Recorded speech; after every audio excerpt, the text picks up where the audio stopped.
Hey guys. Oh my gosh, I'm so excited about this episode today with Meg from Flourishing Motherhood. Okay, let's go back to like November 2022. And I'm scrolling through my Instagram and I see one of Meg's posts. And it's like it's like going viral so fast. And there's like zillions of comments. Well, I had just downloaded this app that was like Reels repost or whatever, where you could like repost someone's reel to your account. So I like jumped on it because I was like, this is amazing content. Meg's hilarious. I'm going to give a shout out to Flourishing Motherhood and I'm going to post it on my Instagram. Well, it like also goes viral on my page and everyone else's page that then shared it. And it's hilarious. So I want you to like just go hang out on Instagram at Flourishing Motherhood or like TikTok. She's at Flourishing Mother and just go check out some of her. I think she said it was like her second most viral reel. Another one was on the business of being born. Today's episode, we talk all about being an entrepreneur and a content creator and an influencer while being a mom, and then also getting like booted out of the birth center, to a hospital, and then having 2 home births after that experience. So we just talk about a lot. We had a lot of fun, and I'm so excited to share Meg and Flourishing Motherhood with you guys today. All right, let's get to it. What does a contraction feel like? How do I know if I'm in labor? And what does a day of labor look like? Wait, is this normal? Hey, I'm Heidi. My best friends call me Hides. I'm a certified birth doula, host of this podcast, and author of Birth Story, an interactive pregnancy guidebook. I have supported hundreds of women through their labor and deliveries, and I believe every one of them and you deserves a microphone and a stage. So here we are. Listen each week to get answers to these tough questions. Birth Story, where we talk about pregnancy, labor, deliveries, where we tell our stories and share our feelings. And of course, chat about our favorite baby products and motherhood. And because I'm passionate about birth outcomes, you will hear from some of the top experts in labor and delivery. Whether you are pregnant, trying desperately to get pregnant, or you just love a good birth story, I hope you will stick around and be part of this birth story family. So like, let's say you're pregnant. That's why you're listening to the Birth Story podcast and you're preparing for a hospital birth that's upcoming. And of course, this podcast gives you tons of free information, right? But like, do you really understand the stages of labor? How to know when you're in labor? What if you have to have an induction? What about a cesarean section? What about all of the decisions that you have to make once you get to the hospital? So you get there and then they put you in triage. Birth Story Academy walks you through all the things that happen, like that rapid fire with like monitoring and blood work and questions and IV ports. And do you want an epidural? I don't know. Do you? In Birth Story Academy, we literally break down all of those decisions. Pros, cons, risks, benefits, intuition. And like we get into it. We make birth plans, we do birth visions, we listen to birth affirmations and parenting affirmations. And like at the end of it, like you know exactly what's going to happen when you go into labor and when you get to the hospital. What's going to happen after you give birth, newborn care preferences, how to take care of your baby. I guess what I'm getting at is, if you're not in Birth Story Academy, what's your plan? I want you to come join me in Birth Story Academy and let me walk you through all of the decisions that you have to make if you're having a hospital birth and how to have body autonomy and how to have informed consent and informed refusal. I'm going to teach you and your partner, if you have one, everything that you need to know about birthing in a hospital so that you can walk in that door with some swagger, with some confidence, wash that anxiety away, because you learned everything you needed to learn in Birth Story Academy and you are ready to crush that birth. Okay, let's do it. And let's get to this episode. Hey, Meg, welcome to the Birth Story Podcast. How are you? Hi, Heidi. I'm doing well. How are you doing? I am so good. I'm really excited to dig into like flourishing motherhood and all that you've done with like TikTok and Instagram and YouTube and being an influencer and some of my favorite reels.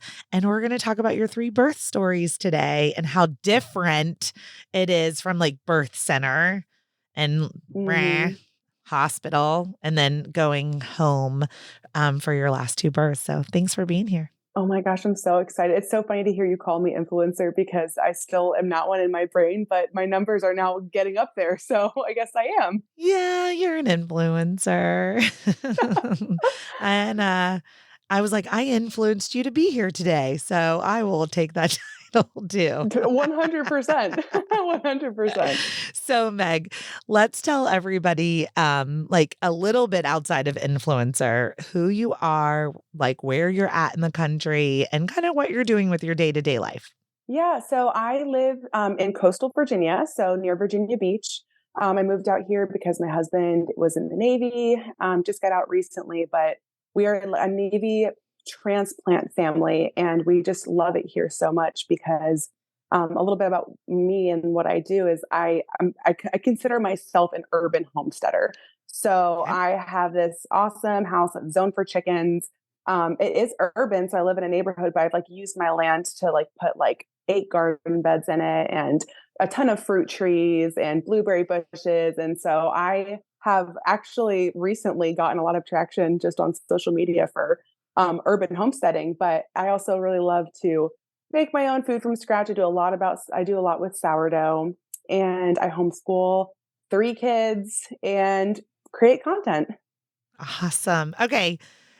What is going on with sourdough? Like all of a sudden my entire feed is like people making sourdough and I don't really cook that much. So Dude, is I swear 2020, like 2020, there's something about that year and everyone having to stay at home where everyone became a bread maker to the point where there was like no more flour left, not because of food shortages, because everyone was committed to learning sourdough. And I was one of those people. yeah. Well, I watch a lot of these videos and it's tremendous amount of work. So maybe you'll sell it someday to the Yeah. neighborhood. I mean, I would love to. I have these like dreams of having a real homestead one day and then creating this little like basically farmer's market like in my yard where I could like sell my own milk and cheese and bread and all these things. Oh, I love it. Okay, so you guys, one of my favorite podcasts that I listen to it's from NPR and it's called How I Built This with Guy Raz. And my absolute favorite episode of this entire podcast is on chicken salad chick. this I I can't even love remember her that. name now, but like it was like the most amazing episode ever, but she literally like started making chicken salad in her kitchen and selling it to her neighborhood friends. And then they were like, this is amazing. And like, can you sell it at the school? And then can you sell it? So anyway, you should listen to that That is episode and epic. see how. My sister is obsessed with her. I mean, I'm obsessed with chicken salad chick and the story. Like, I mean, what an amazing business person, right? So cool. It is so cool. How did you get into like urban homesteading though? Like if you were kind of the spouse of someone in the Navy and moving around, like where did that interest even get sparked from? Well, it's funny because I actually grew up, both my parents are city slickers. So my mom's from Detroit, like inner city-ish area. My dad's from like inner city New York. And neither of them had that kind of lifestyle whatsoever. But distinctly remember growing up like outside New York City and dreaming about having ducklings and chicks. And I would always save my fruit pits from what I was eating and I would bury them in the property that we lived at in Yonkers, and I would put little like beach toys over them to mark where they were because I was convinced I was going to like grow my own fruit. Yeah. And so I just really feel like it was like a God given passion since I was a kid. So when I moved into this house in Virginia, there was this giant raised garden bed in the backyard. And the person who lived here before me had planted, it's called edible landscaping. So he landscaped with things that you could actually eat. He had these like rosemary bushes that were rosemary bushes outside the door and by the window so that when you open the window you could like smell it, and he was a chef so he had these like just this amazing setup, and I was like, we didn't know that that was there until we basically bought the house, but I was like, "Oh my gosh," like that kind of kickstarted everything. Oh, that is so incredible. Oh, what a gift. Do you guys keep in touch?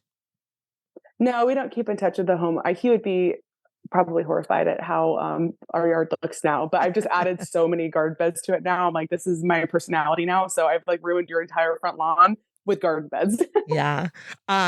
Before we jumped on, I was telling Meg about how I do like tower gardening with aeroponics because we live so center city, like 0.17. Like you can barely fit our house and our guest house on this tiny plot of land that we have.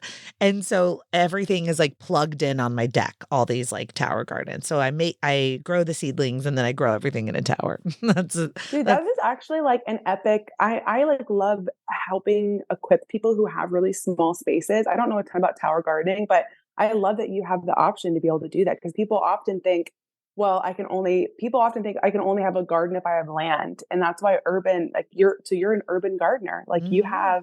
you're growing it, you're doing the Yeah, thing. we do all of our herbs and then we do flowers and we do vegetables. And the joke at our house is like, are we gonna get to eat it or are the dog's gonna get to it first? So, because Same with they're, our chickens, yes. yeah, they really like to go up there.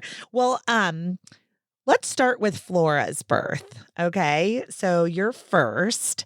And like, I also want to know, like, when did Flourishing Motherhood come into existence? Like, and which child brought you to your blog and your website and your YouTube channel? Like, when you kind of designed and kind of started creating content, was that after all three were born or somewhere in between the three? Flourishing actually is the meaning of my first daughter's name. So Flora's name means flourishing, and her full name is Florence. And I had her and really just kind of started to do a deep dive into just like holistic, healthy living because kids do that to you. And I started like kind of accruing all this like knowledge and information. And my best friend was like, you really should start a blog or start taking your social media more seriously. And so I used Flora's name for Flourishing Motherhood. And I just wanted to create um, practical ways for moms to be able to flourish while they're in motherhood. Because I felt like there was this misunderstanding in our culture that once you became a mom, it totally consumed you and zapped any kind of life or hobbies or dreams that you have. Like it zapped them, and I'm like, no, you can like flourish in your motherhood, and I'm experiencing it now, and it's amazing. I just want to help everyone else do it. Yeah, I love that you said that. Some of the most remarkable things that I have done in my life and the most noteworthy were when I had tiny babies and toddlers and when I really didn't think I had time to do anything. But when I set aside time for myself and to like dream and to write, like I made some beautiful things, right?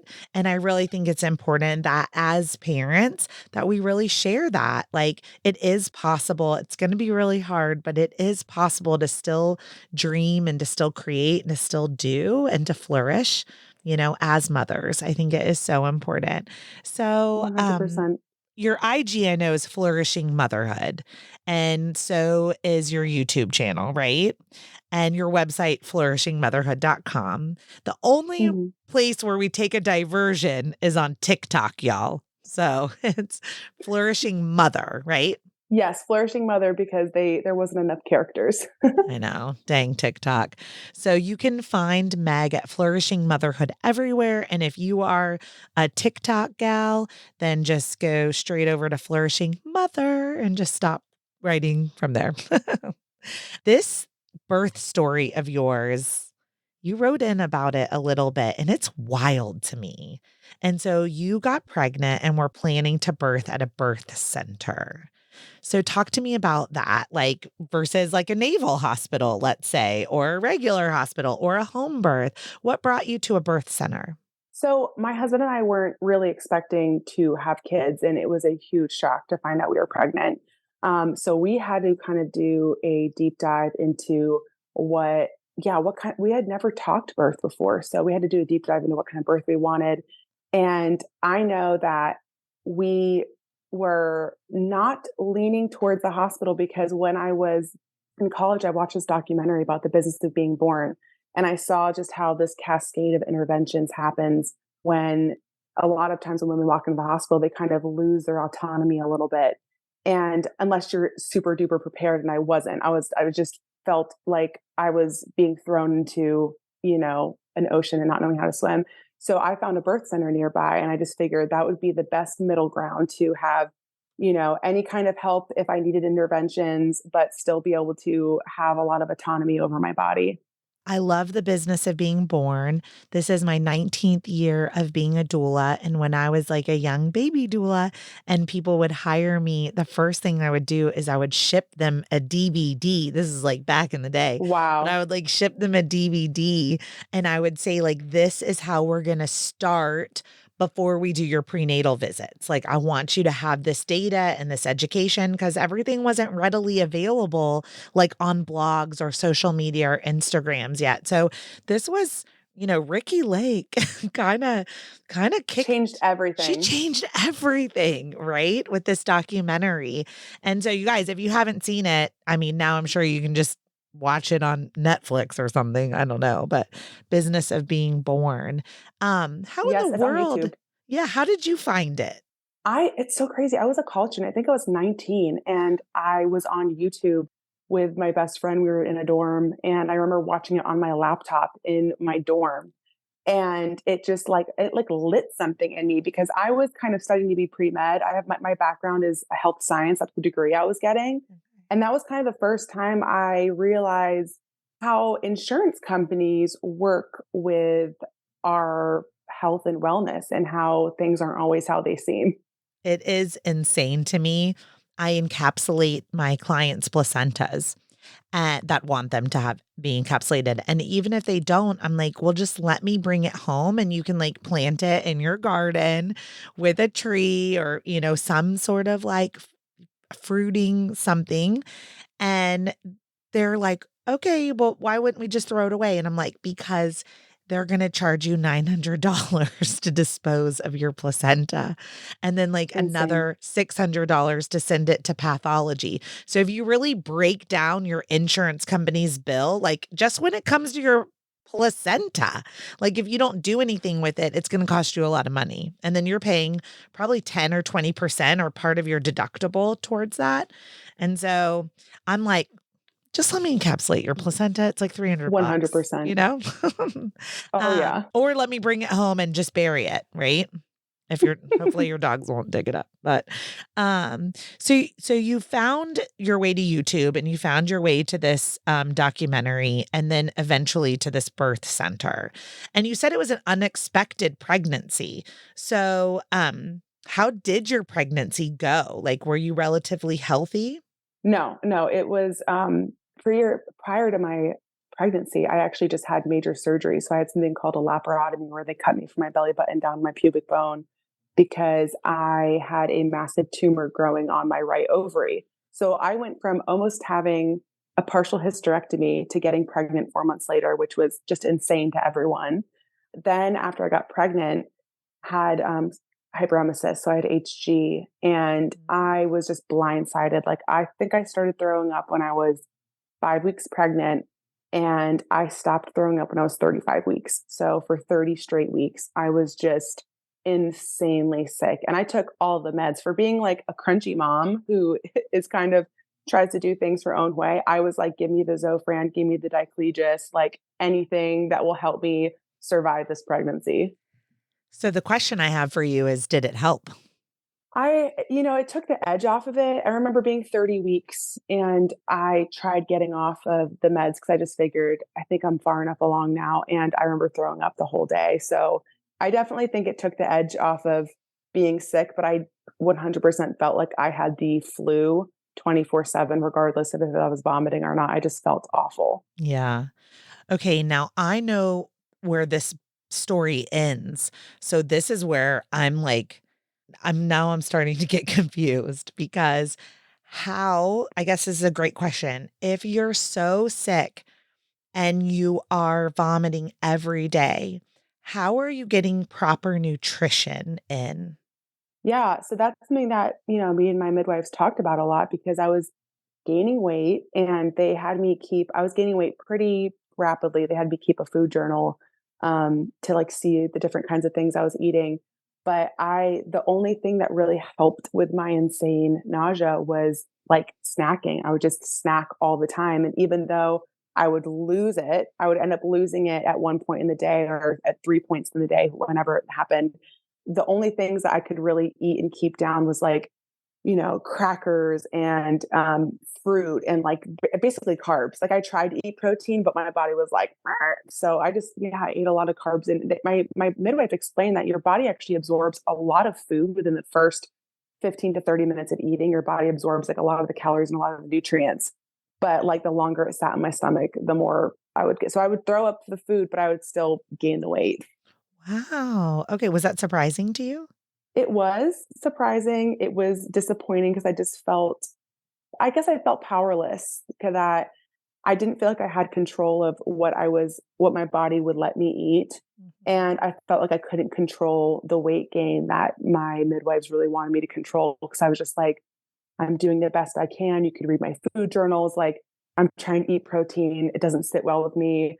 Like, I'm snacking, but like, you don't want me to gain weight. So I'm trying not to snack. But when I don't snack, I like, throw up more. It was just, I felt so out of control. Yeah. Did they at the birth center do tests for like gestational diabetes? Yeah, which I thought for sure I had gestational diabetes, and I didn't. Not any of my pregnancies did I have that. Yeah, I think I knew you were going to say no, and the reason that I asked you that is because I think it's really, really important for listeners to hear.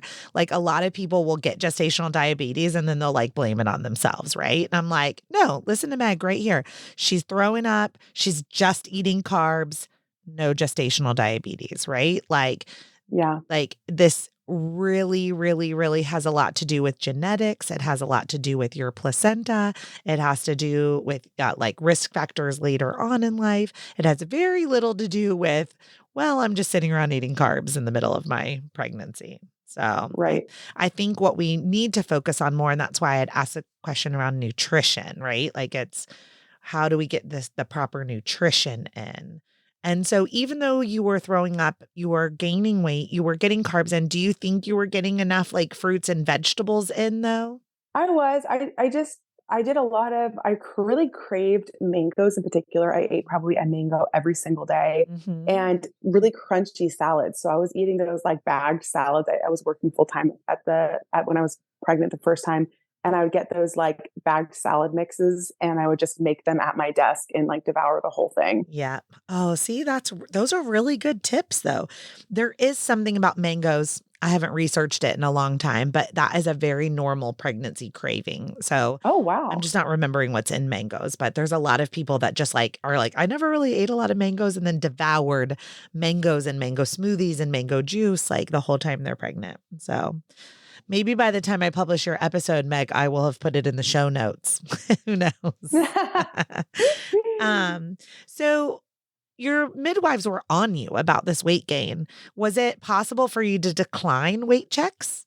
No, no, they were for my very first appointment with them, they were very much on my weight. And yeah, there was no way to decline the weight test. I actually talked to them previously, like when I first became a client of theirs, because I have a history with eating disorders.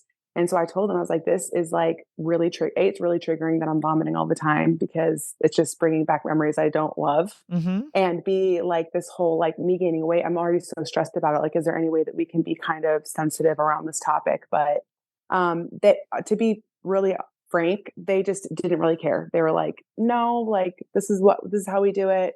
Bring your food journal, write everything down that you eat. We're going to review it with you. And if you gain more than what we're recommending, then you just can't deliver here. They were very like cut and dry. Yeah. Oh, I'm so sorry to hear that. I also recovered from disordered eating, as many of our listeners have too. And it is very triggering, especially with food tracking, especially with Oh yeah. nausea and vomiting, weight gain, embracing like a growing body and curves. It can be really, really challenging in pregnancy. So, for those of you listening, like, hey, two of us right here in solidarity with you. And even if they don't allow it, like Meg said, right? I still encourage everyone to at least ask, can I not be weighed? Can I stand backwards? Could you not say the number? I absolutely cannot share with you a food journal or document that. But where they get you, right? You can say a lot of those things in a hospital birth, right? And get away with it because Hmm. there's nowhere they can kick you out to, right? They have Right. to serve you. You can refuse everything at a hospital, right? You can be like, nope, I'm going to eat no IV port. You're not going to weigh me. I'm not going to turn in my food journal. I'm not going to do the diabetes test. You can literally say no to everything. You can be the highest risk, whatever, and they still have to take care of you. But at a birth Hmm. center, they don't, right? They can say, Yes. sorry, if you're not going to play by our rules, then we're going to send you to the hospital. So what ended up happening at the end of your pregnancy?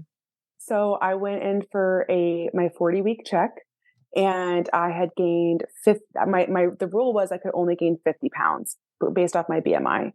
So when I went in for that check, I was 51 pounds. And I thought, surely, like, they're not gonna actually kick me out.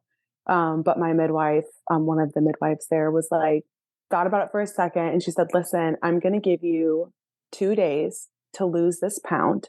And if you come back in 2 days and the pound is gone, I'm going to let you stay. But if you come in and you have either gained any more weight or you're the same weight, we are risking you out and you have to deliver in the hospital." Oh, that's such an unsafe conversation for someone with a history of disordered eating.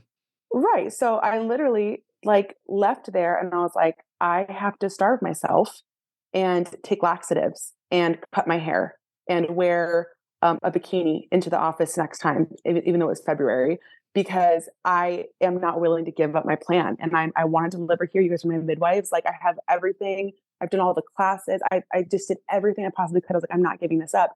So that's what I did. I just like didn't eat anything, didn't drink anything that morning. I was just trying to do anything to decrease my weight. And I wore this like little tiny maternity dress in there with biker shorts on. And yeah, I lost the pound and a half. And then they said we were going to do a non-stress test on you. And they did this. Yeah, they did a non-stress test. And they're like, "Oh, your fluids are really low. We're going to induce you anyway." Like, couldn't they have done that like the day before? Yeah. Yep. Yep. So, yeah. So I was just like, "Oh, so my fluids are low. That's not shocking because I haven't had anything to drink and I've had anything to eat in the last few days."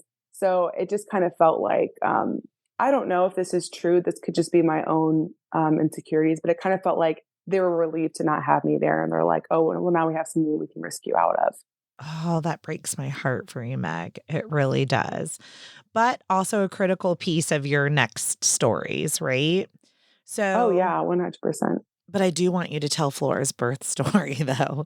Um, Yeah. Yeah. so what Meg's talking about, you guys, is AFI, amniotic fluid index, and you get it when you're doing a BPP, a biophysical profile, and an ultrasound, and there's four little pockets, and they're measuring those pockets.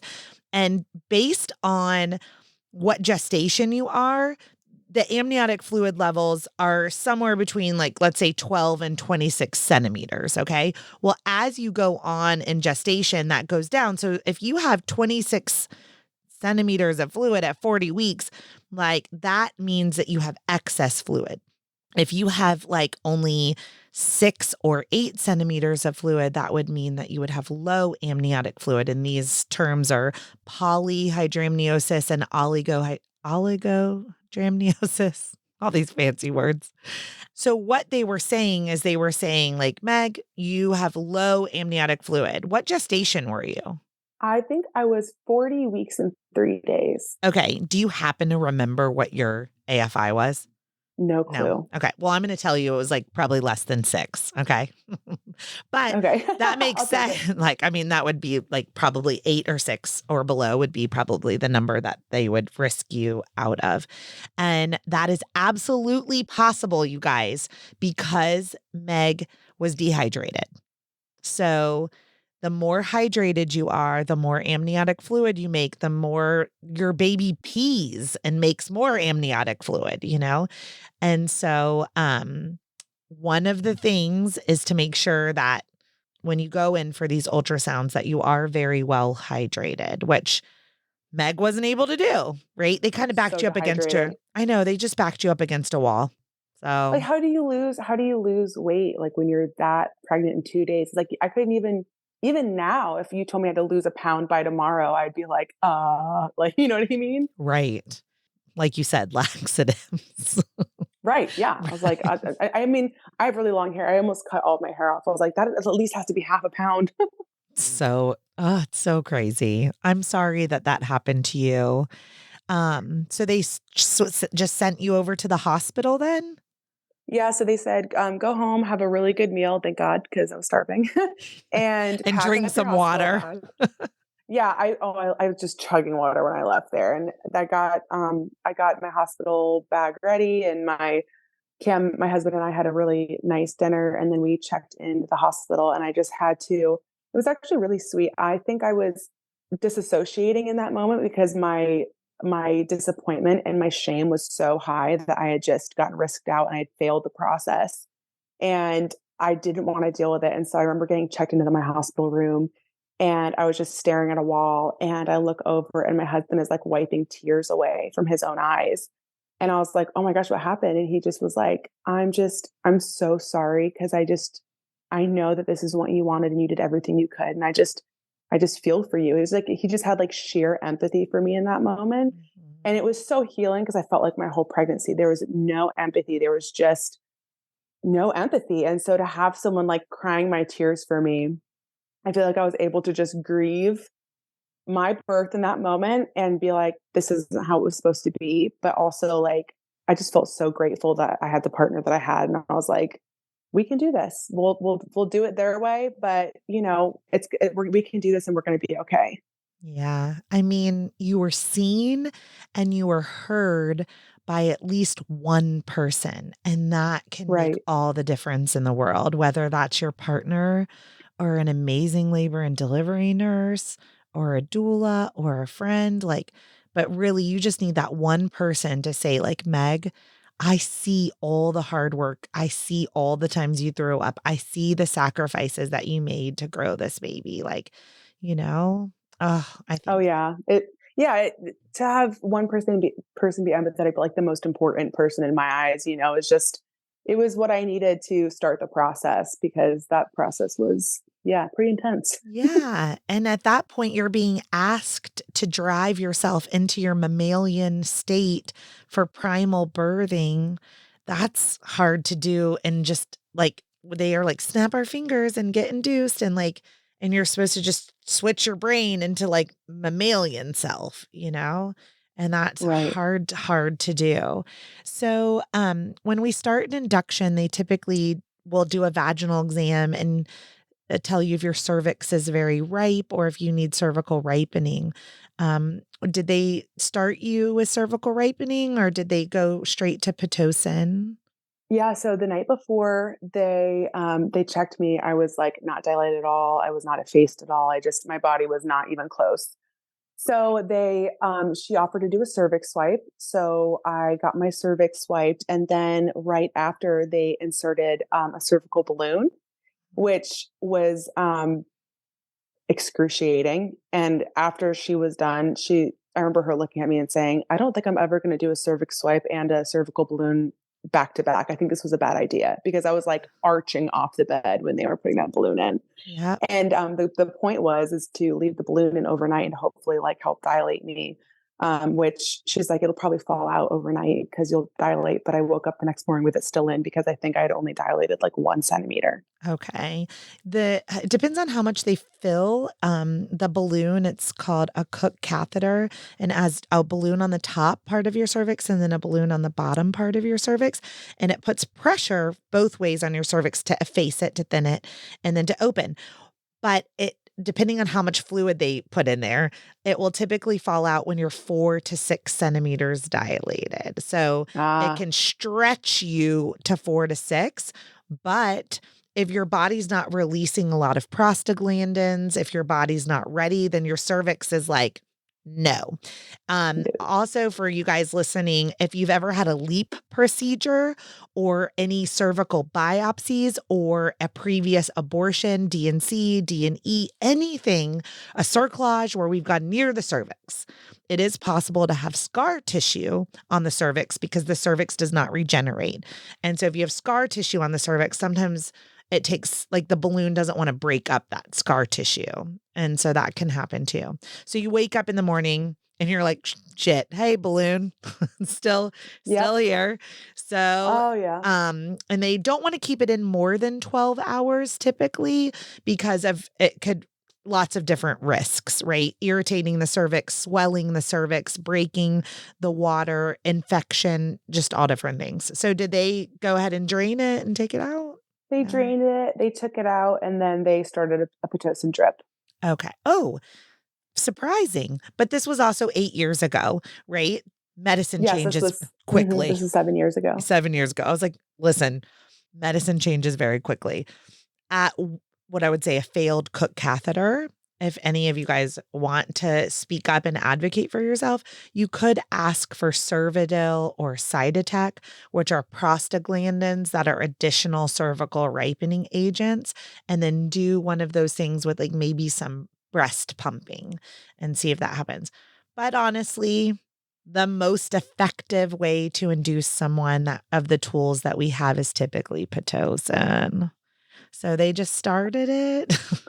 Yeah, they were kind of gracious to me in the sense of they said, we're going to start you off really low and we're not going to like just flood you with this and we're going to bump you up as you go. So I can't remember what the units were, but they started low, I think at around like 6:30 in the morning. And by the time it was noon, my doula arrived and I like really needed like help getting through the contractions. So I do remember twice they had to stop the Pitocin for certain reasons. I think one time the needle infiltrated and it was like going right into my tissue. And Oh, so, but once no. it was so gnarly. But once they stopped the Pitocin, my body would stop laboring. Like I would like full on just go back to like normal life. And that was so bizarre to me that I almost felt like they were plugging my contractions in. Yeah. So I often will tell people, Meg, that there's an induction and then there's augmentation. So sometimes we use Pitocin, not sometimes, we use Pitocin to induce, but at some point your body will catch up and your body will start laboring. And at some point, an induction does become an augmentation. And some people will then turn off the Pitocin and their contractions will keep going. I actually think that like that was probably like a good check-in for you. Like, okay, my body isn't doing this right now in this moment. And then they start the Oh yeah. Pitocin over. How frustrating though for you. Yeah, I just didn't really know how long I was my really like didn't want to get an epidural. So I just was like trying to cope, which of course, you know, as a doula, like trying to cope with Pitocin contractions are just insane. And by the time I think it was 6 in the afternoon or 5:30, my blood pressure was so high. They kept just, no, I don't know, threatening. They were threatening me at this point. They were like, if you do not get your blood pressure down, we're going to have to start talking about C-sections. So I think that your best bet is to get an epidural right now so that you could potentially decrease your blood pressure because it was so high. They were like, you're risking yourself to have a stroke. Yeah. And that is very true. Pain increases our blood pressure. If your blood pressure was increasing that much, it also tells me that you probably had gestational hypertension or were borderline preeclamptic because, like, does that make sense? Like, pain is only going to Yeah. increase your blood pressure so much, but like Mm-hmm. increasing it, like, I just don't want people listening to think like, oh gosh, if I'm in pain, I could have a stroke or C-section. You could if your blood pressure goes so high, but we only get to those really dangerous levels when there's more of an underlying cause on with the pain, right? Right. So, did they ever talk to you about preeclampsia or gestational hypertension? No, they never brought that up. They just brought up either going on magnesium or getting an epidural because it was around when I was having the contractions that my blood pressure would shoot up, but it never Yeah. got over 200, which is good. Yeah. But it was trending up. So they're just like, you need to get a game plan together Yeah. on how you're going to bring it back. Because they kept saying, try to bring down your blood pressure. I'm like, how do I try to do that? They're trying to get me to like relax, like in bed, like while on a ball on Pitocin. And I was like, I'm sorry, it's not working. This is not working. I can't relax any more than I'm trying to relax right now. You're right. It's like, well, the only way I can accomplish this is if you turn off that damn Pitocin and let me go home. Then my blood Right. pressure will come down. So, and Meg's totally right, you guys.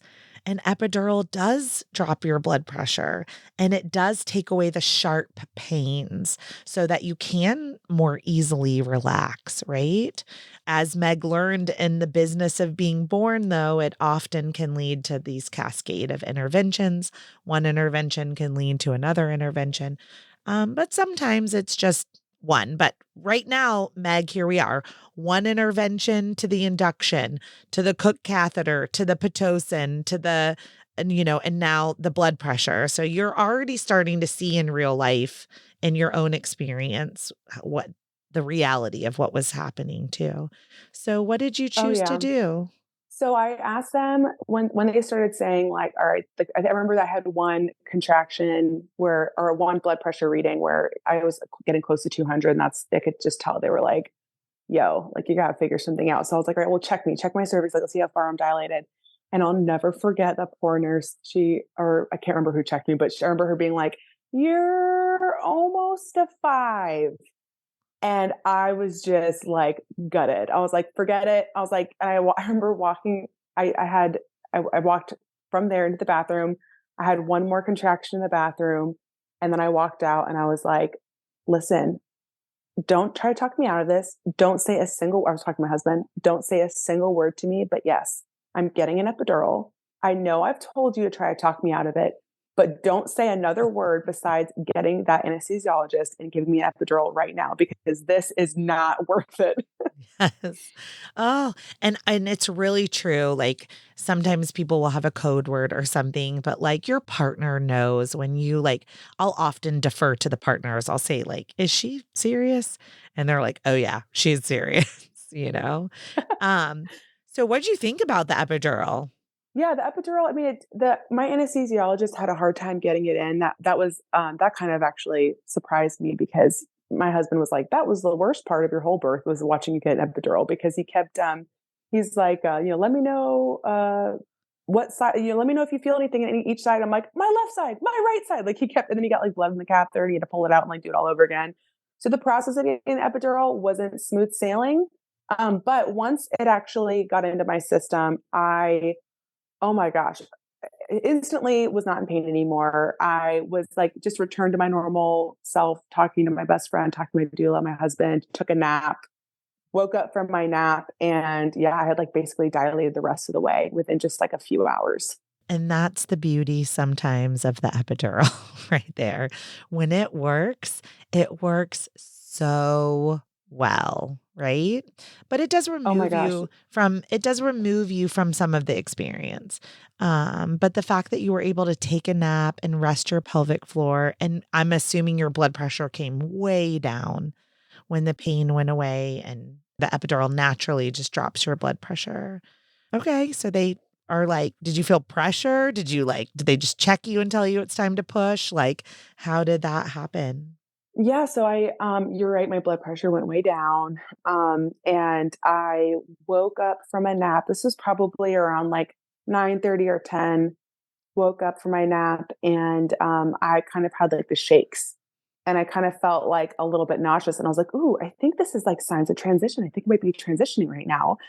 Whenever, I don't remember when we got checked, but probably like 45 minutes later, they came in and they checked me. They're like, oh yeah, you're 10 centimeters dilated. You're ready to push if you want to start, which was like so bizarre to me to think that because I had prepared mentally for a natural birth. I was like, it's so weird to be told like, oh yeah, you could like push your baby out now. And I was like, really? Like that's how it works? Like I just start pushing and then I'm a mom? Like this is so weird. But you are so right, Meg. You were in transition. Um, when we have an epidural, it sometimes takes our brain out of the equation, right? We're like, oh, I'm going to chat with my friends. I'm going to take a nap. I'm going to do this. But when you start shaking and you feel nauseous and you feel pressure again, and there's or hot and cold flashes too, like, yeah, your body is physically going through transition, even if you're like your brain might not be totally connected to that experience with an epidural. But you nailed it when you called it. So as a doula, I prefer my clients start pushing when the baby's really, really low, like 10 plus one plus two. Were you like, okay, I am ready to push. I want to do this? Or did you want to take a nap and wait a little longer? Looking back, I wish I would have waited longer. I wish I would have like let my body kind of labor the baby down more. But I didn't. When they said that, I kind of like felt excited. And so I was like, yeah, like let's start pushing. Yeah. And it was, and you know this, it was, I was not what I couldn't feel where to push. So I was pushing into my head and not into my bottom. And I had just totally botched like the first 30 minutes. I don't think I was effective at all until I was able to reframe what pushing was. How did you reframe? So they told me to push like I was pooping, Okay. which which was like, if you know me, like I'm so conservative when it comes to things like that. Like I do, my husband and I are like, we don't even like pass gas in front of each other.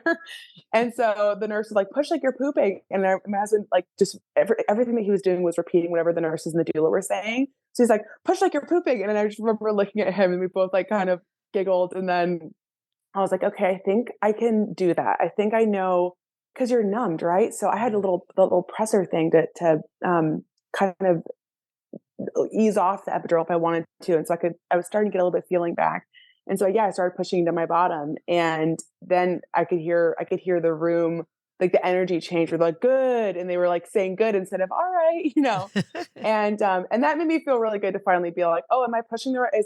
Are things happening? Because I think a lot of women in labor, I've just heard this with my friends who are also in labor when I've been their birth support, as they're like, nothing's happening, is it? Like nothing's going on down there. But they were like, no, it is. Like it's working. Like you're I can see your head, and each push was just like I just gained more and more momentum and it just got really exciting. Yeah. I think when you like finally find your push, it is like, oh, yeah. And I mean, I'm even guilty of that as the doula, like changing my tone, like, okay, great work. And then I'm like, oh my gosh, go. Like, because it Yes. is exciting when you start to see the head emerging.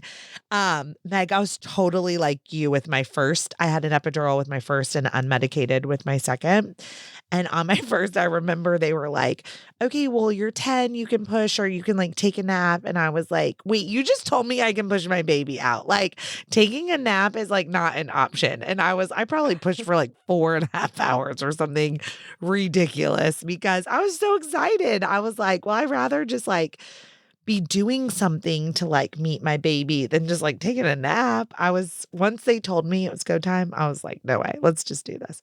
How long do you Game. think you pushed for? I think I pushed for an hour and a half. So Okay. and of course, like when you're pushing, I don't know, to me, time was flying. I felt like I pushed for 30 minutes, but I think I pushed for about an hour and a half. Yeah. Well, that's a relatively short period of time to push for a first time. You're going into this, you've never pushed before, and you have an epidural. Like, that's like, I'd say on average, it's probably like 2 hours. So, and Yeah, I was actually impressed too. I could not believe that, like I couldn't believe how quick that whole process was. yeah. Did she emerge like pretty easily? Like, did you have any tearing? Like, how did the actual delivery go? Yes. Oh my gosh. I love birth so much. Even with, having to grieve what I wanted, it was so incredible.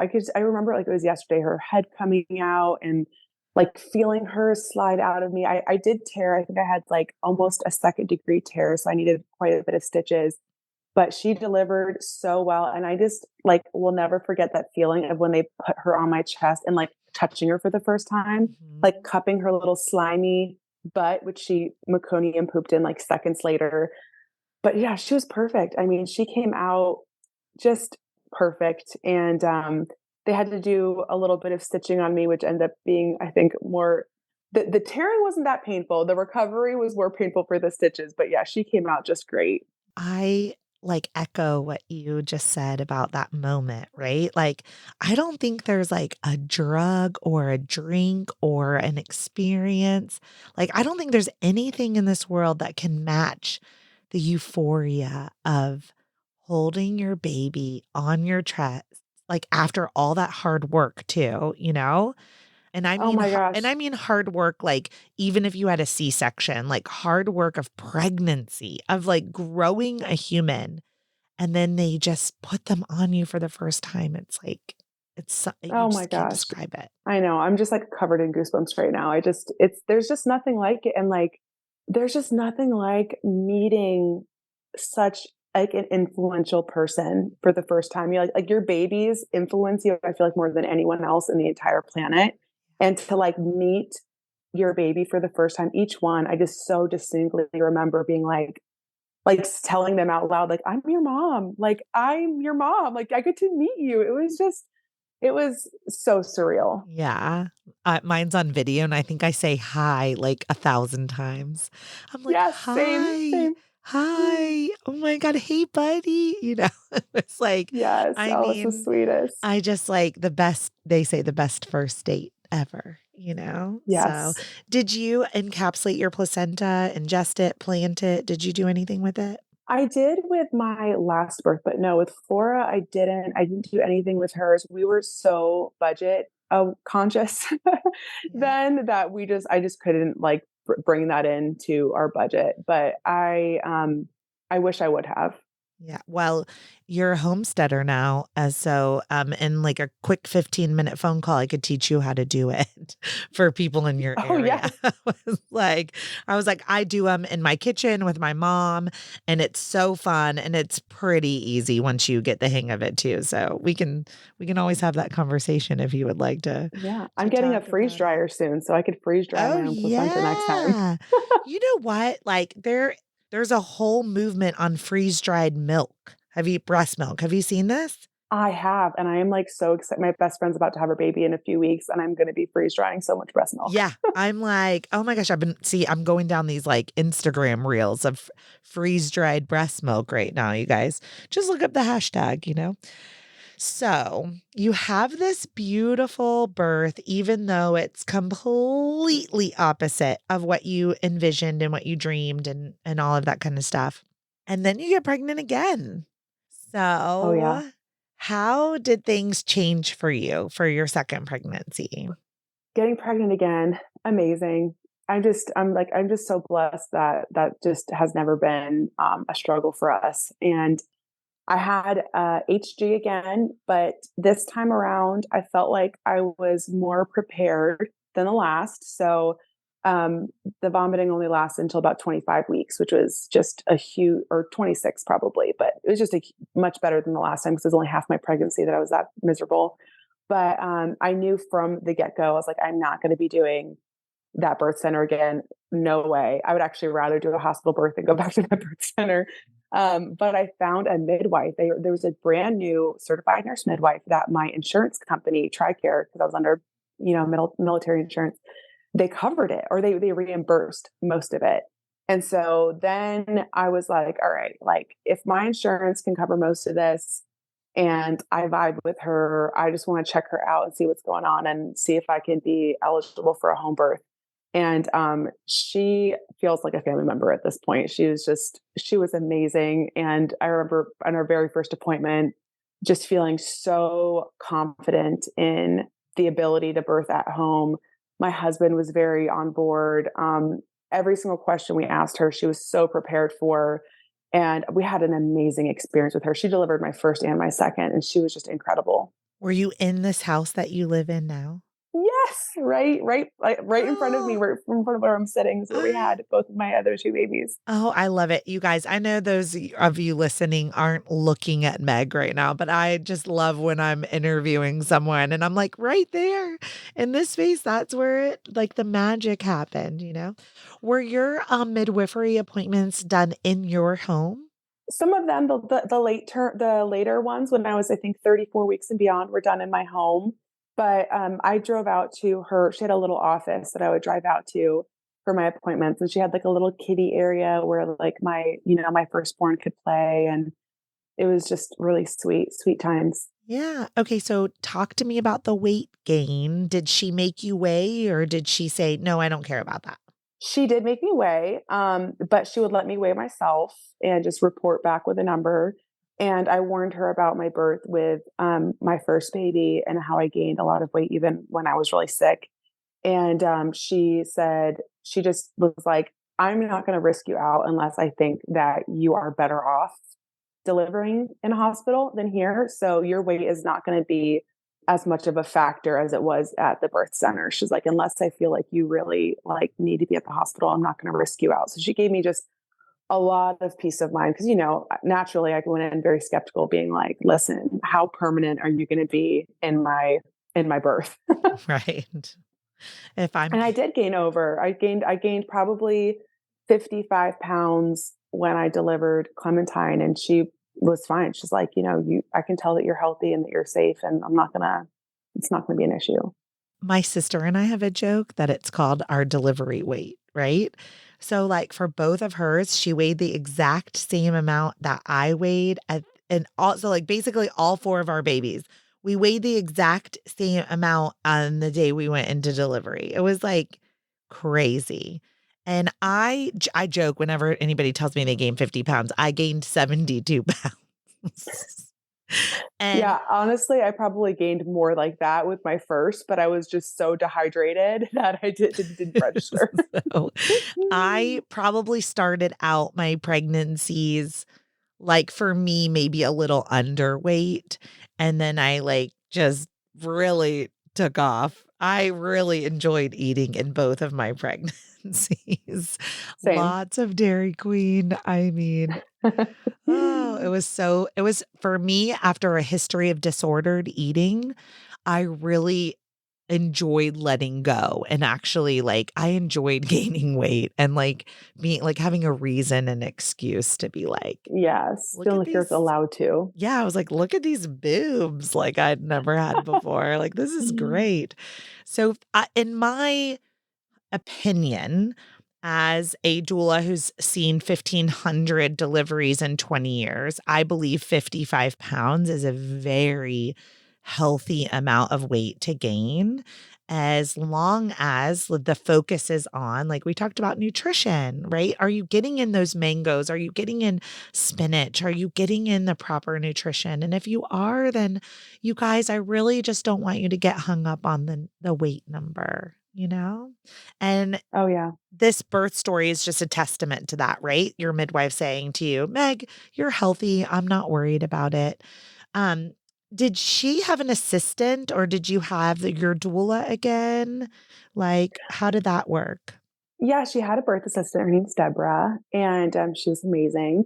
And I had my best friend at the time was there for me as kind of like an unofficial doula, and my mom. So my mom and my best friend were there for both my births. Wow. Okay. And then I know your husband was there and was Flora involved? Flora wasn't in. Actually, none of my kids were involved in any of my births. But I also had a birth photographer, and she's like one of my best friends, and so she was there almost all my births. So I guess I, technically speaking, had kind of a big birth team, but it didn't feel big when I was delivering. It felt really small and tight. Yeah. So tell me about the birth. How did you know you were in labor? Oh man. Okay. So I went to like 41 weeks with Clementine, and my midwife asked me if she wanted me to swipe my cervix.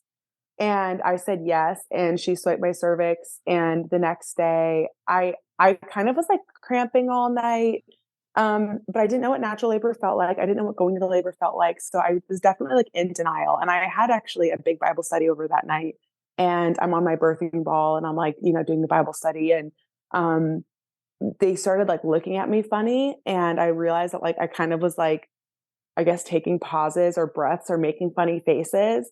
And without saying anything, the men in my Bible study like started like picking up my coffee table and like moving it out of my room and like clearing out like the kids' toys that was out there. And I'm like, no, guys, I'm not like this is not the real thing. And they're like, okay, but we're just going to clear out your living room just in case it is. But like everyone else apparently knew that I was in labor, and I was just like, no, act normal. We're just hanging out and fellowshipping, no big deal. Oh my gosh, I And, love it. I know. It's so funny, like, looking back being like, "Oh, yeah, I guess I was." Because the funny thing with labor, right, is, like, it's not linear. So, I was kind of having these contractions. I got a full night of sleep, and I was woken up at, like, 4:30 with this, like, massive contraction, and then I, like, went back to sleep, and then I was woken up, like, maybe 2 hours later with, like, a big contraction, and then I didn't contract probably for, like, 4 hours after I woke up, and I thought I was so defeated because I was like, "Oh my gosh, this is prodromal labor, like, I am not actually in labor." But something switched about 4 hours later, and then my contractions started just coming back to back, and I was like, "Oh, I think it's happening." Like, that's when I finally accepted it. I was like, "Oh, I think I'm actually gonna have a baby today." Yeah, but it sounds like for at least 12 hours, your body was just kind of like slowly kind of just getting warmed up, getting ready for Yes. it. When did you call everybody? Like, when were you like, okay, birth photographer, midwife, best friend? Like, when were you like, okay, I think I need people here?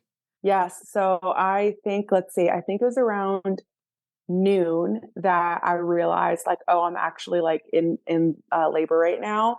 And by 2, I had called like my birth team. I called a babysitter to come and pick up my daughter. And actually my both of my home births were almost identical in story, except for my second home birth. I drank castor oil to induce labor, and because the cervix stripping wasn't working. But for both of them, I had 4-hour labors, and I called my people about 2 hours in, and I think even both times I told my midwife.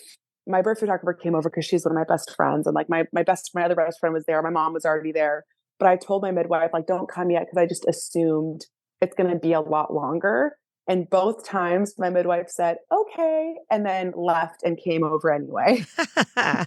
Oh, she's a good midwife. She's really She good is she's the because best, yeah. it's easier to come and assess and leave than like miss it, essentially, you Yes, know? 100%. Yeah. And she was so, oh my gosh, she just is like the best. So she came over when I was in my second home birth, and I was like, "Oh, Cindy, like no, I'm not that far along. Like you're gonna be so bored." And she's like, "Oh, it's a gorgeous day. I'm gonna go for a walk. Like I brought some lunch. Like you just stay here in labor and don't even worry about me." And so she just like fully convinced me that she was just having the time of her life and that I did her a favor. And that was so good for my personality being like a people pleaser, because even in labor, I'm like, "What am I gonna do? Like your day's ruined because of me." And she just sat outside of my porch, and within an hour, I was like hitting transition, and she just popped right back in. And she was like, "I knew you were getting close." She's like, "You didn't know it, but I knew it." Yeah. And it's a lot of things of like the intuition of a midwife, and they're listening to your sounds and they're looking at the shape of your body and the shape of your belly. It's just a different training than like, let's say like a hospital OBGYN, right? So 100%. Yes. her intuition was so beautiful. I want to finish up Clementine's birth, but I want to Oh, jump to yes. Theo real quick. So you said essentially it was like very similar. What gestation were you with Theo, your third? I was like 42 weeks. I Oh, think I so was a you day from you being just kept 42 getting weeks. more pregnant as your pregnancies went on. Like, I right. have like the gestation of an elephant. Like I've never just gone into spontaneous labor. That's never happened to me. So they were doing like the membrane sweeps and the cervical massages, and then that didn't work. So then you're like, give me the castor oil. Dude, yes, I was having so much sex. There was so much nipple stimulation. We were doing all of our homework. Like I was doing everything I could possibly do. And like I not only was I not going to labor, but I felt like I could do jumping jacks. I was still walking 3 to 5 miles a day. I was squatting, like I felt no pressure. I just felt great. My third pregnancy in particular was just great. So this is kind of a little bit shisty of me. I feel a little bit bad, but I asked my midwife at 41 weeks, "Can I drink castor oil and get this going?" Um, and she was like, "No, I don't think you should do that yet. I think you should wait, and we'll do some other things." But I was getting nervous because, yeah, I know that she doesn't go past this. My certified nurse midwife doesn't go past 42 weeks, so I was starting to get nervous. I was like, "Listen, I want to give some wiggle room because I don't want to get risked out of your practice." And she was like, "No." So then once the 42-week line was coming up, I told my husband, I was like, "I'm not going to ask for permission. I'm just going to do it." and I'm going to drink castor oil and get this going because I don't want her to say no and then for me to risk out.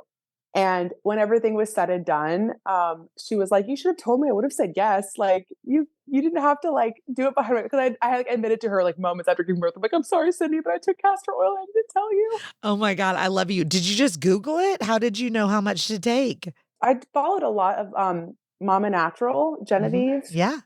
I had her like week by week, and I like watched YouTube videos, and I like read her book, and I felt like confident enough to try it by myself. And I also am like a big advocate for like body autonomy, right? Like you Yeah. don't need anyone's permission. You don't need any, like this is your body, this is your birth. Like you get to make your choices. And so I kind of convinced myself, I'm like, do what you preach, Meg. Like it's your body, just make a decision. But looking back, I'm like, she even said to me, she was like, some people have really fast births on castor oil. You should like let me know the next time you're going to do that. And I was like, okay, sorry. Just in case, you know? Well, I'm going to give everybody the midwives brew since we're talking about it. It's a very important distinction. You can mix it with anything you want, but this is my favorite recipe that I got from the midwives here that I love in my area. But it's 2 tablespoons of castor oil. And every now and then I'll talk to someone and they'll take 2 ounces on accident. And I'm like, whoop, 2 ounces of castor oil is a lot of castor oil. So 2 tablespoons of castor oil, 2 tablespoons of almond butter, and like 1 cup of apricot nectar, mangoes, just something really fruity.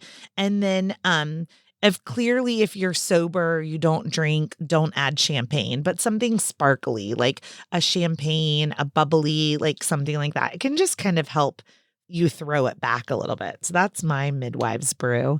When I was pregnant and I took castor oil, Meg, I just took it. It was like, Oh, wow. You're a oh, champ. and then like afterwards, I think I ate like Chobani yogurt and I was like, never again will I eat Chobani yogurt. It's just never gonna happen. Girl, it's like motor oil. Yeah, I made a milkshake with mine. I got chocolate peanut butter milkshake or Okay. chocolate peanut butter ice cream, and I made a milkshake with it. And it did taste like motor oil, but it also tasted like ice cream. So I didn't really fight the process. Yeah. Okay. And did it worked pretty quickly? Like when did you start feeling contractions? Yeah, I took it at 8:30 in the morning. I started contracting at 12:30 in the afternoon. So it was like 4 hours of wait time. And then I had a 4-hour labor. And it was my like best, smoothest, most amazing labor. Okay, so now we're gonna intersect Clementine and Theo's because Yes, I sorry. brought no, I did it. I brought everybody up right to like the birth, like how did the labor start and whatever. So will you just tell us like a little bit about Clementine's actual birth and then Theo's birth? Yeah, so Clementine's birth was really awesome. The only thing that I think that like I didn't really understand exactly what transition and what like pushing and all these things were really going to feel like because I didn't have an epidural with Clementine. So there was more fear and less peace in Clementine's birth than my second home birth because there was a lot of like anticipation. So my birth with Clementine was great. My husband was an amazing birth support. I remember getting into the tub like probably right around transition time and experiencing transition like fully aware of my body and looking up at my midwife and just saying out loud like I feel really scared right now. And she was like, that's okay, you're like, she said something along the lines of like just like let go. And I remember having this crazy contraction and leaning back, and I had fetal ejection reflux, which I didn't even know was a thing. And Clementine like shot out of my body. And I was so not expecting that to happen because no one had ever talked to me about FER. And so I thought that like I was going to make a choice to push. I didn't realize that my uterus could make that choice for me. And so when she came shooting out of my body, like obviously I was happy to meet her. I was very, very shocked. And I just kept being like, but how did this happen? Because I never pushed. So I was just kept asking everyone, no one stopped and was like, "You had FER. This is what your body." No one explained to me for a year. A year later, I was explaining the story, and someone was like, "Oh, you had FER. I had that too." And I was like, "There's a thing like that." And then it took me down a whole different rabbit hole. But yeah, Clementine came out. It was a beautiful. It was a very yeah, just empowering birth. I was like, I did it. I felt, I just felt really empowered. I had a little bit of a tear. They did like a running stitch, but it wasn't a very big tear, or it wasn't very deep. It was just a little bit long, but it wasn't very deep. So I tore a little bit with her.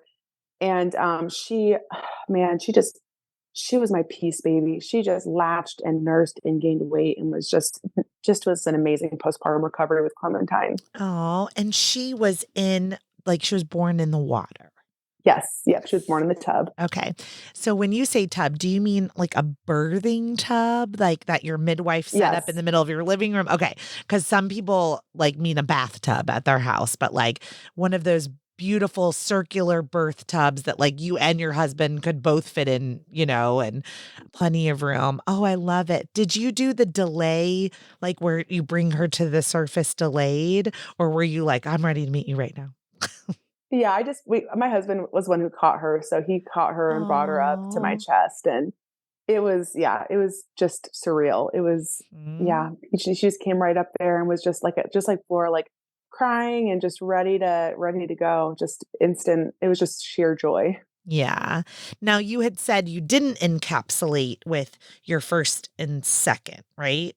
But you did Yeah. So we did. encapsulate with Theo. Yeah. Did you Mhm. do anything special with that placenta? Or like, what happens to the placenta in home birth? All my home birth clients, I think, bury it in the garden or ingest it. So what did you do with Clementines, or did your I midwife don't take even. it? Yeah, I just remember she put it in a brownie pan, and I remember thinking that is surreal to see an organ in something that I bake with. But yeah, Yeah. I guess she just took it and disposed of it in her own way. But Yeah. yeah, I didn't do anything with clementines either. Once again, it was more of like a budget thing for Yeah. the second time around. But yeah, Yeah. Did you get someone to do it for Theo's, like, for free? Or did you budget for it? no, we had a budget for Theo's, and it was actually really sweet because whoever did my placenta, like, was able to accurately guess Theo's weight and, Ooh, based off wow. of, I guess, the veins in it, Yeah. and she was like, "Your placenta looks so healthy." She's like, "He must have been at least 10 pounds," and I was like, "Yeah, he was. How'd you know?" Wait, no way. Oh, Oh yeah. my goodness. Okay, will you share just a little bit of Theo's birth story then? Oh, yeah. Theo's birth is my favorite to share about because I had read this book, Supernatural Childbirth, 3 times, which it talks a lot about, how there's some women who can have these supernatural births where they don't experience pain, and I was just like, "That is BS," because I read this book and I did all of this stuff, I did all the hypnobirthing, I did everything, and I was in so much. I would consider my first 2 births very painful. But I think that a lot of it was like mental, right? So like with Flora's, everything was new. With Clementine, everything felt new. It felt like a first birth in some ways because I'd never experienced birth like that.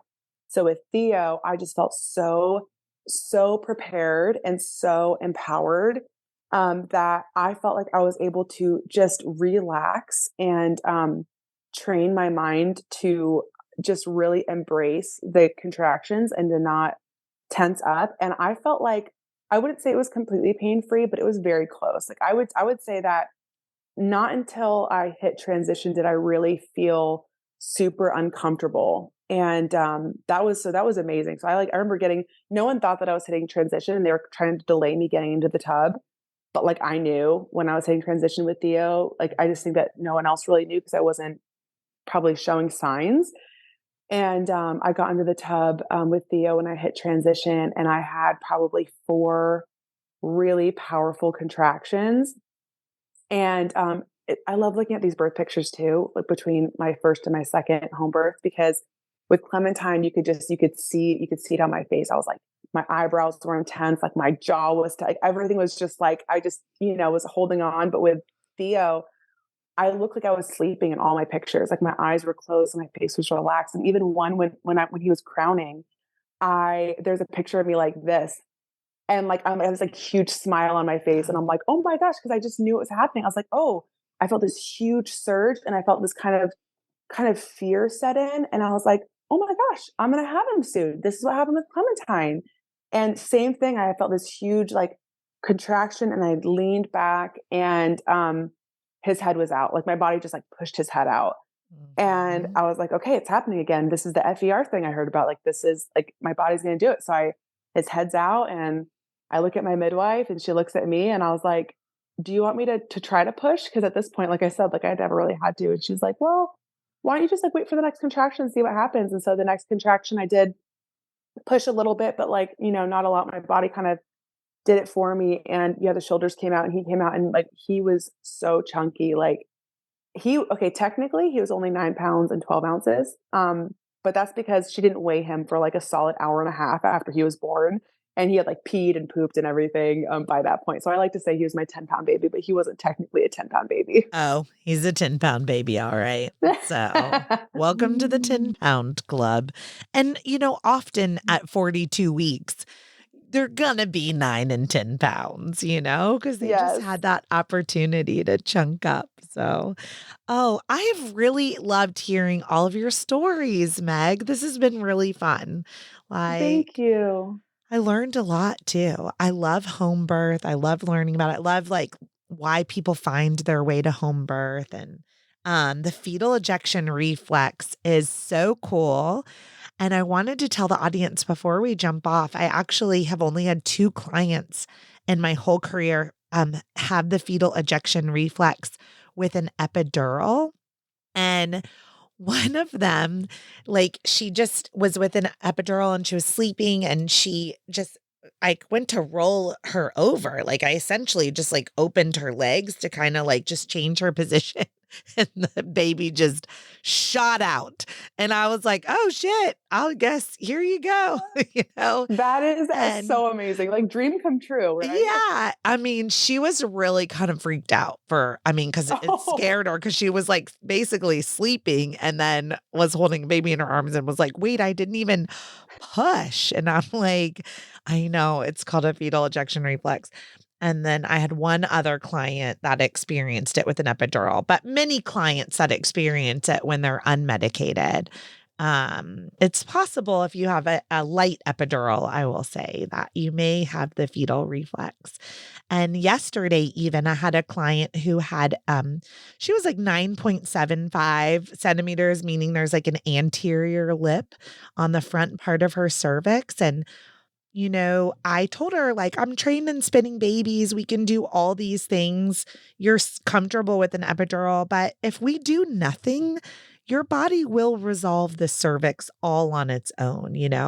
And she was like, okay, let's do nothing. She was like, I'm tired. Like, let's do nothing. And maybe like 30 minutes later, she was like, I think I feel like my vagina pushing. And I was like, yeah, I mean, that's a reflex. It's really happening. So, birth's so cool, isn't it, Meg? it is. Yeah, it is so cool. And I just want to like say that a lot of people probably feel a little freaked out when I say that I had a 10-pound baby, but I just want to reassure anyone who has big babies out there.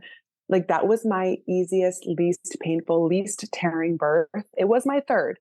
But people are like, "Oh my gosh, that must have been awful." I'm like, "No, he like came out. I had like the most. I had such a teeny tiny scar tear that I almost didn't even need stitches.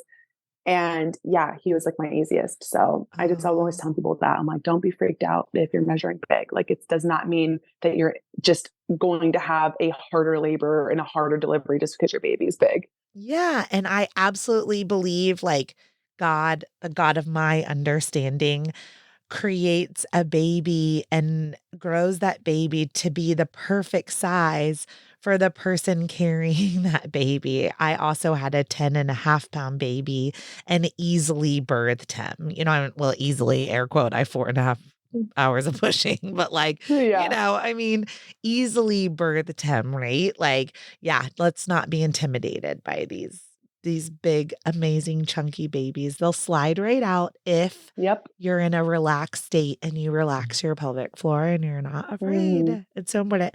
So before we jump off, Meg, again, you guys, it's Flourishing Motherhood and then TikTok Flourishing Mother. If you were going to a baby shower today or you were making a registry, what's the one thing, the one product or the one gift that you would want to receive or that you would give that you want to make sure listeners know about? There is this mat on Amazon. It's called Saunders mat. And I know there are some bigger name brands that have these like giant like leather mats that are like $350 and just totally unattainable for people like me. But this mat is $100 and like the big one, the biggest one they have. And it is like I wish I would have gotten this with my first baby because I use it everywhere. Like if you're an outdoorsy mom and you go on picnics, you go to the beach, you go to lakes, you like to, lay out in your backyard. Like this mat is so amazing because nothing can get through it. It's completely waterproof.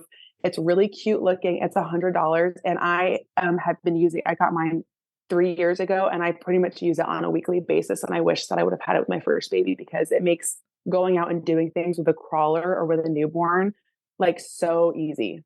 Awesome. Do you have an affiliate link by any chance? I do. Yes, I have this linked. If you go to my Instagram or TikTok on my bio, I have my Amazon storefront, and I think I have a postpartum one, and it has this and my runner up, which is the Even Flow wagon. That wagon is so amazing, and I think that every mom should get that instead of a stroller. Okay. Those two are on there. Awesome. I'm going to go ahead and link that link in the show notes of this episode, you guys. So if you're listening and you don't have time to write any of this down, just know later you can come back to the episode and you can link in the show notes. Or if you can remember Meg with Flourishing Motherhood, you can go find that link in her bio. So, yes, Meg, thanks so much for being here. Congratulations on your beautiful babies. And please thank your husband for his service in the Navy. Thank you so much, Heidi. Thank you for interviewing me. This was awesome. I'm so glad that women have resources like you to listen to and prepare for. Yeah, me too. Have a wonderful day. Thank you for listening to Birth Story. My goal is you will walk away from each episode with a clear picture of how labor and delivery might go, and that you will feel empowered by the end of your pregnancy to speak up, plan and prepare for the birth you want, no matter what that looks like.